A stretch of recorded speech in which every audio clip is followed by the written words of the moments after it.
দেখবেন যে আপনার ফিডে কিছু নতুন নতুন ভিডিও আসছে। ফিড বলতে হচ্ছে ফেসবুকটাকে প্রথমে ওপেন করার পর যে পেজটা খুলে বিভিন্ন নিউজ টাইপের আকারে ভিডিওগুলো আছে সেটা হচ্ছে ফিড। তো সেখানে যদি আপনি কোনো কমেন্ট রেখে যেতে পারেন, কোনো কমেন্ট রাখলেন বা যদি লাইকস দিতে পারেন বা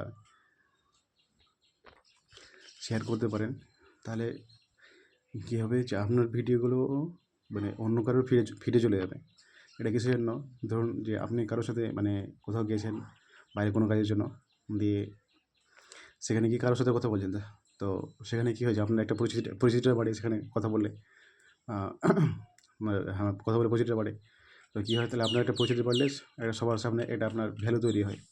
তো ঠিক একই রকমভাবে তখন কি আপনার কথাগুলো সবাই শোনে এবং মানে আপনাকে হেল্প করে, আপনি যদি অসুস্থ হয়ে পড়েন তাহলে আপনাকে হেল্প করার চেষ্টা করে।